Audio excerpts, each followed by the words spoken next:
السلام علیکم معزز طلبہ کرام، آپ سب کیسے ہیں؟ آج ہم تفسیر بیضاوی کے سبق نمبر 250 کو پڑھیں گے۔ آج کے ہمارے سبق کا عنوان ہے نتیجے کا بیان۔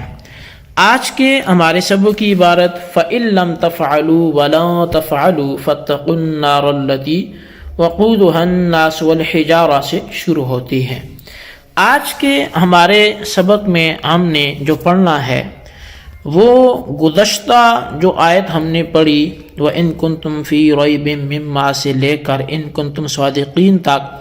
اس کا جو رزلٹ اور اس کا جو نتیجہ ہے اس کو بیان کرنا ہے، اور اس کے ساتھ ساتھ اس آیت کے انداز بیان میں جو کچھ لطیف نکات ہیں ان پر بھی تھوڑی سی نظر کریں گے۔ تو بلا تاخیر بڑھتے ہیں سب سے پہلے آیت کی آج کے سبق کی عبارت اور اس کے ترجمے کی طرف، اس کے بعد اس کی وضاحت کی طرف بڑھتے ہیں۔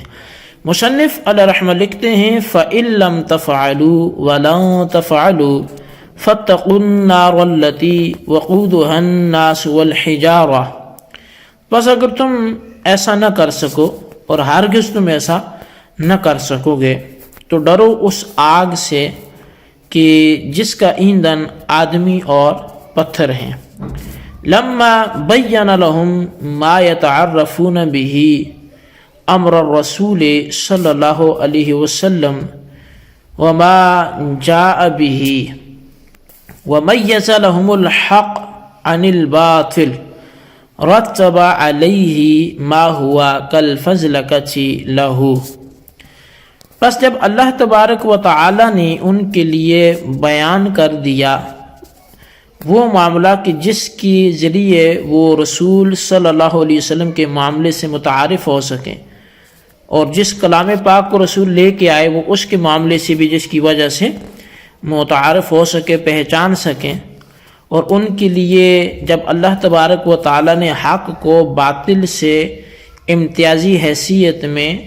جدا کر دیا تو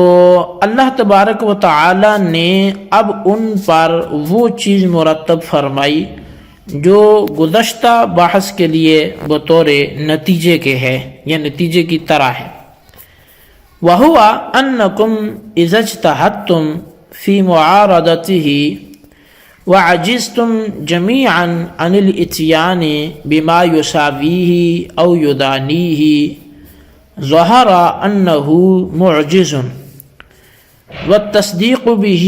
وَاجِبٌ فَآمِنُوا بِهِ وَاتَّقُوا الْعَذَابَ الْمُعِدَّ لِمَنْ كَذَّبَ۔ اور وہ اللہ کو ان سے یہ خطاب ہے کہ جب تم نے اس قرآن کریم کے معارضے کی، مقابلے کی بھرپور کوشش کر لی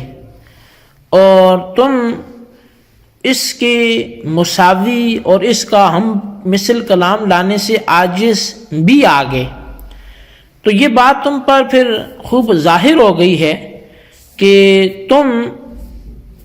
اس کے لانے سے عاجز، اور یہ کلام معجز ہے، عاجز کر دینے والا ہے، اور اس کی تصدیق واجب ہے، تو پس پھر اس کلام پاک پر ایمان لاؤ یا اس ہمارے بندہ خاص پر ایمان لاؤ اور اس عذاب سے ڈرو، بچو جو اس شخص کے لیے تیار کیا گیا ہے جو اس کو جھٹلائے۔ فعبر عن الاتیان المکیف بالفعل الذی یعم الاتیان وغیرہ مجازا وغیرہ ایجازا، تو تعبیر فرمایا اللہ تعالی نے اتیان مخصوص کو لفظ فعل سے جو اتیان اور غیر اتیان ہر دو کو عام ہے، یہ تعبیر فرمانا اختصار کی وجہ سے ہے۔ وَنَزَّلَ لَازِمَ الْجَزَاءِ مَنْزِلَتَهُ عَلَى سَبِيلِ الْكِنَایَةِ، اور اللہ تعالیٰ نے بطور کنایا جو آمنو کی جزا ہے اس کے لازم کو، اتقو کو، جزا کے درجے میں وہ بطور کنایا کے اتارا، تقریرا للمقنی عنہ، مقنی عنہ کو پختہ کرنے کے لیے، وتحویلا لشأن العناد، اور عناد کی صفت کو اور یہ عناد کی شان کی ہولناکی کی وجہ سے، وتصریحاً بالوعید مع الایجاز، اور اسی طرح جو وعید ہیں ان کی صراحت کرنے کی وجہ سے ساتھ اختصار کے، وصدر الشرطیۃ بإن التي للشک والحال یقتضی اذا الذی للوجوب، اور اللہ تعالیٰ نے جو شرط کا جملہ ہے وہ ان شرطیہ سے شروع کیا جو کہ شک کے لیے ہے، حالانکہ یہ حالت تقاضا یہ کرتی تھی کہ یہاں پر اذا آتا جو وجوب کے لیے ہے۔ فإن القائل سبحانہ وتعالی لم یکن شاکا فی عجزہم، بس بے شک اللہ تبارک و تعالی وہ ان کافروں کے عاجز آنے میں شاک نہیں ہے، متردد نہیں ہے۔ وَلِذَلِكَ نَفَى إِتْيَانَهُمْ مُعْتَرِضًا بَيْنَ الشَّرْطِ وَالْجَزَاءِ تَحَكُّمًا بِهِمْ، یہی وجہ ہے کہ اللہ نے ان کے اتیان کی نفی کی جملہ معترضہ کے ذریعے شرط اور جزا کے مابین ان سے تحکم کرتے ہوئے، اور وخطاباً معہم علی حسب ظنہم،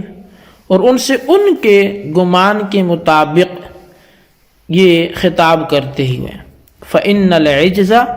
قبل التأمل لم يكن محققا عندهم، پس بے شک جو عجز ہے اس کی مثل لانے سے عاجز ہونا ہے، وہ ان کے ہاں اس غور و فکر سے پہلے متحقق نہ تھا۔ جی طلبہ کرام، یہ تھی ہمارے آج کے سبق کی عبارت اور اس کا ترجمہ۔ اب آئیے اس کی وضاحت کی طرف بڑھتے ہیں۔ اچھا، کئی چیزیں جن کی وضاحت کی کوئی ایسی خاص ضرورت نہیں ہے، جیسے سب سے پہلا جو پیراگراف ہے ہمارا لما بین لہم سے لمن کذب تک،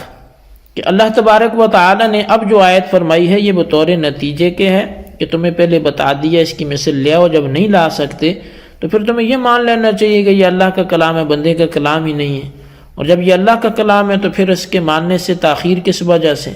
تو لہٰذا پھر تمہیں فوراً سے اس کو قبول کرنا چاہیے اور اس آگ سے بچنا چاہیے کہ جو ان لوگوں کے لیے ہے جو اس کو نہیں مانیں گے، جو اس کو جھٹلائیں گے۔ اس کے بعد مصنف علیہ رحمہ نے فعبر عن الاتیان المکیف بالفعل سے فرمایا کہ اللہ تبارک و تعالی نے یہ نہیں فرمایا کہ فَإِن تَأْتُوا بِسُورَةٍ مِّن مِثْلِهِ، بلکہ فرمایا کہ فَإِن لَمْ تَفْعَلُوا، جو فعل ایک عام ہے، جو اتیان غیر اتیان سب کو شامل ہے، تو یہ اختصار کے طور پر، اور دوسرا لازم جزا کو جزا کے مقام پر رکھتے ہوئے کنایہ کے طور پہ کہ اس سے جو مکنی عنہ ہے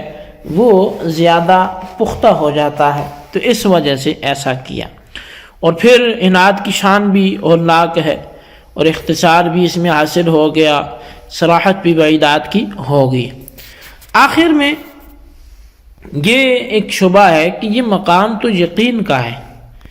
یعنی یہ تو فَإِن لَمْ تَفْعَلُوا کے بجائے اِذَا لَمْ تَفْعَلُوا ہونا چاہیے، کیونکہ اِذَا یقین کے لیے، ان شک کے لیے ہے، تو یہ بات تو کنفرم ہے کہ وہ اس کی مثل لا ہی نہیں سکتے کلام، تو پھر ان کو ایسے کلام سے کیوں مخاطب کیا گیا جو شک پیدا کرے؟ حالانکہ اللہ تعالیٰ کو بھی یقین ہے، اللہ تعالیٰ کو بھی علم ہے کہ واقعی یہ کلام نہیں کر سکتے، پھر اِذَا کا استعمال کیوں کیا گیا؟ تو اس کے جواب جو ہیں وہ کئی ایک جوابات دیے جا سکتے ہیں اس بات پر، لیکن یہاں پر جو ایک عام سی بات ہے وہ یہ ہے کہ یہ اسلوب مخاطبین کا مذاق اڑانے کے لیے ہے، کہ وہ اس قدر نادان اور ہٹ درم ہے کہ جو چیز یقینی ہے اور یہ پایا ثبوت کو پہنچ چکی ہے اس کو بھی مشکوک سمجھتے ہیں، یا پھر یہ کہ ان شکیہ کا یہاں پر لانا مخاطب کی رعایت حال کی وجہ سے، کیونکہ مخاطب کے نزدیک اپنی عاجزی اور وہ ابھی اس کو ثابت نہیں ہوئی، کیونکہ انہوں نے غور و فکر سے کام ہی نہیں لیا تھا، اور وہ یہ سمجھتے تھے کہ ہم یہ کر سکتے ہیں، تو جب یہ غور و فکر کریں گے تو اس پر یہ بات ظاہر ہوگی کہ ہم یہ کام نہیں کر سکتے، تو عاجزی تو تب متحقق ہوگی جب غور و فکر ہوگا. تو ابھی غور و فکر سے پہلے ان کی حال کی رعایت کرتی کہ وہ اپنے گمان میں کہتے تھے کہ ہم لا سکتے ہیں. لو نشاء لقلنا مثل هذا سورہ انفال آیت نمبر 31 میں فرمایا. تو ان کا جو قول اللہ نے نقل فرمایا، تو لہٰذا اس پیرائے میں ان کے لیے شک کا کلمہ بولا گیا. جی طلبہ کرام، یہ تھی ہمارے آج کے سبق کی عبارت، ترجمہ، اس کی وضاحت. اس کو اچھی طرح سمجھیں، اس کے خلاصے کو اپنے رجسٹر پر ضرور لکھیں، بالخصوص ان سوالات کے جوابات دیں. سوال نمبر 1 یہ ہے کہ اللہ تبارک و تعالی نے فعل مخصوص